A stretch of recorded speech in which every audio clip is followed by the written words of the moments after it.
Today's card is for the one color challenge, or hop, I should say. So, and the color was purple, and the bonus was international. So I thought about it, and I don't know, instantly purple and Eiffel Tower just popped into my mind. So I went to my computer and I printed out this on tissue paper from the Dollar Tree. I just taped it down to my regular, not cardstock, just regular printer paper with some washi. You just have to make sure that it doesn't come over the edge, that it's on. See, it's a little bit shorter on both sides so that it feeds in. And I printed the Eiffel Tower in dark purple, and then I had this that came with a digital scrapbook kit a while ago. And these kits that I have bought, you know, some elements are really easy to use, printed out, sort of hybrid, I think is what they call it, and others are not, such as this one. So I haven't used these kinds of elements that came, because this is for when you're gonna digital scrapbook. But I thought, well, let me print it out in the purple color. I did change it to purple on the computer, but on this tissue paper, and I'm going to collage this and this over it, because tissue paper, when you use collage medium, I'm going to use distress collage medium, it disappears. The paper pretty much disappears. So I'm going to do this, and then I'm going to put this on top of it. I am going to start with a base of purple. This is mixed media paper, and I have some distress spray. So I'm actually going to just do the Villainous Potion like on the outside. It's mixed media paper. I want to give it a try. It's not as thick as watercolor paper. All right, let's get started. I'm going to get my splatter box, and I'm going to start. Oh, I forgot. Here's my sentiment for the card. Now, this was already done. I have a little baggie, well, several baggies like this of sentiments that I print out on the computer. Now, what happens is I have a sentiment that I want to use, and I don't have a stamp. I have lots of sentiment stamps, but sometimes you just want a specific saying, such as like, happiness is a warm cookie. Happiness is a warm cookie. I thought I read that right. But I don't want to print this out on my computer and then waste the whole sheet of cardstock. So then I make a bunch of other sentiments. I even made a pink one to see how that would come out. And then I don't fully cut them out all the time. Like this one is ready to be used with my my circle punch or my circle die. Sometimes I cut them out. So I already had this one. See, there's another one. It says, life was meant for great adventure. See the world. I thought that went really good. Or is it life was, I don't know. Life was meant for a great adventure. See the world. Yeah, I think I'm gonna do it that way.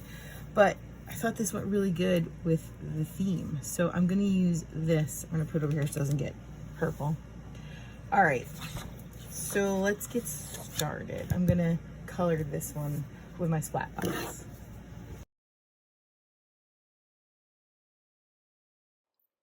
So here's my splat box with my purple, and I'm just spraying to get some various shades. You know, I wanted sort of like the dark and light kind of look.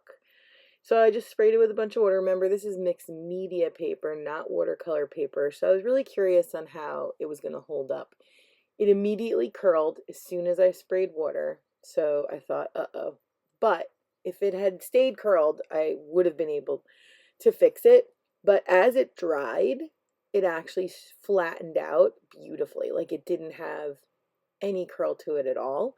So I will definitely be using the mixed media paper again. It actually worked out pretty well without giving a ton of bulk to the card, which is what I was sort of trying to stay away from because I want to ultimately be able to mail it. So now I'm just sort of flipping it over to dry the other side, blotting a little more of the pigment from the spray, blotting it a little bit, you know, in puddles with my paper towels. And I'm just kind of going back and forth until I am happy with how it looks. My splat box, by the way, is a homemade splat box. I just used a Amazon box and, made it so that it was put it like still together, is taped it up and cut a triangle out of it so it has a backing. And now I have a fun little splat box. That's a silicone mat in the bottom of it. So the next thing that I decided to do was, as that was finishing drying, was to, so I wanted to rip the paper, the tissue paper, but I wanted it controlled rip. So I used a little aqua brush with some water in it, drew a little line on where I wanted to rip it, and then it followed, when I ripped it, it followed along the wet um, little line that I drew. And so it's not like I didn't want to use scissors and cut it because then it would leave sort of a solid line. The jagged line is what disappears when you use the matte medium. So I'm just finishing ripping it. As you see, I didn't realize it, but I had some water on my desk, which that was not good. That absorbed into the paper. It ended up being okay, but because I had other things I was adding to it, but that made the ink from the computer kind of turn like a weird color. So try to avoid any water other than this little line that you're drawing on your inkjet printed tissue paper.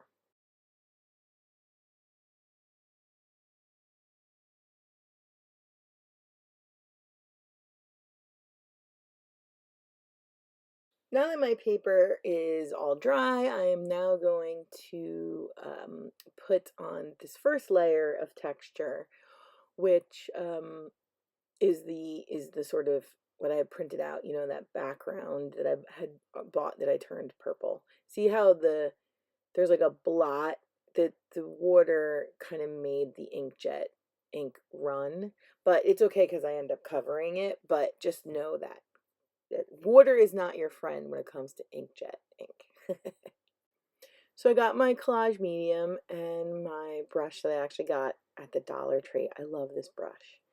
It's $1, so if it ends up getting ruined, so be it. But the bristles don't fall out, and it's a pretty fat brush, so I highly suggest that brush.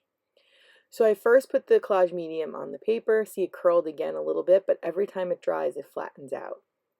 Now, watch the magic. As soon as I put the collage medium, I mean, yes, it lightens up a little bit, but which I kind of like because it adds to the texture. But it's all of a sudden you can see the image and the seams start to go away. You can see them a little bit right now, but as it dries, it pretty much goes away. So now I'm going to add the second layer, which is the little Eiffel Tower city print that I did. And I'm just going to lay that down and then put the collage medium on top of that. It's a great way to make unique backgrounds. All right, after about an hour, because I set that aside to dry, I'm now going to trim it down. I'm going to make it 4 by 5 1/4 so that I have a little edge when I end up putting it on a white cardstock or card base for an A2 size card. So I'm just sort of deciding where I want to cut it, because I have to lose some of my image. And that's always hard for me. What do I want to lose? So I'm kind of trimming it a little bit here, a little bit there to make sure that, it's what, I'm not trimming the parts that I wanted to keep. So now that I've trimmed it and I have that little border around, now it's time to figure out where I'm going to put my sentiment and also what other elements do I want to add, which I actually already had an idea. And it's a hot air balloon stamp set that I have that I thought would go great with this. So I'm just deciding how I'm going to put my sentiment, and then I'm going to now stamp my hot air balloons in purple to keep with the one color theme. I went through my inks and I decided the purple that I liked the best was Tim Holtz Distress ink. I think I went with Villainous Potion. I think that's what I went. I've had these stamps for a while. I got them at a garage sale, like a craft garage sale that a local craft store used to have. and I haven't used them because they're very specific style. They're kind of like a vintage hot air balloon, which I thought would go absolutely great with this card. So I'm just giving it a little stamp, and then I decided it was too clean, so I sprayed it, as you can do with Distress, and I gave it this watercolor splotch, which I thought looked really cool. And then I'm going to dry it and then stamp it again so that the image is on, like the stamp is clear on the top of that watercolor sort of splash. All right, now it's all dry. As you see, I didn't move it out of my stamping platform, and I'm going to take the color again and go over that image, and now I have this sharp stamp over this fun, messy kind of paint splotch, which is so great. It's like a great technique to do with Distress inks. Now I'm just going to do it with a couple other of the hot air balloons that are from that stamp set. I'm sorry I don't know the name of the stamp set. When you buy stuff from garage sales, well, craft garage sales, very rarely are they labeled. They're just sort of in a CD case or a plastic baggie, and they just say stamps 50 cents or stamps $1. So I don't actually know what they are, but if you Google maybe vintage hot air balloons, maybe you could find it. I'm pretty sure it's a pretty old stamp. I just love hot air balloon stamps or any ephemera, you know, on a card or on a scrapbooking page. I don't actually use it that often because I don't know, you know, it doesn't seem to, I'm a theme sort of scrapper and card maker, so it has to sort of, I do it by all mood and feel, but I love them. They're so cute. I actually have a few hot air balloon stamps and stickers that I don't get to use that often, so this was fun. And I'm just testing it to see if it's dry because I want the image to go on top to be super crisp. Well, as crisp as Distress ink can get.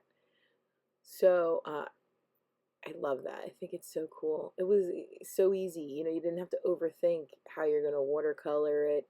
And it didn't, even though it was regular cardstock, it didn't like bow the paper at all because it wasn't that much water. Just a quick little fussy cut around both of them because I don't have the die cuts. I'm sure they don't even exist. But, you know, it's not, this is probably one of the easier things to fussy cut out because it already is like a messy look. So I'm just trying to maintain like the same amount of white space around the whole edge. But I'm sure I didn't do a perfect job. But that's all right. It's a handmade card. All right, now that I finished fussy cutting them both out, I'm now going to figure out where I want to put them. I sort of figured it out with the stamps. I knew I could fit two, but did I want to overlap them? Did I want to see them both? I wasn't sure right away, so I decided to attach this panel to the card base and then go back to placing where I want the hot air balloons. I think the white space around the card panel sort of helped me visualize better how I wanted the hot air balloons to be. I moved them around quite a bit, but then I settled on the bigger one sort of being lower, which kind of indicates it's closer to you, and the smaller one being higher up in the sky, which indicates it's further away. So I thought that that made the most sense. So I'm just going to glue them down and then move on to gluing my sentiment on that I printed out in a strip and then cut them so that they would sort of fit at the bottom in kind of a whimsical way. I had fun making this card. I use the computer a lot, which I tend to do because I get a thought in my head on what I want to get done. And I don't always have the supplies on hand to do it, so I just make them on the computer and put it all together with glue. What can be more fun than that? Glue, scissors, and ink. Thanks so much for watching. Have a crafty day.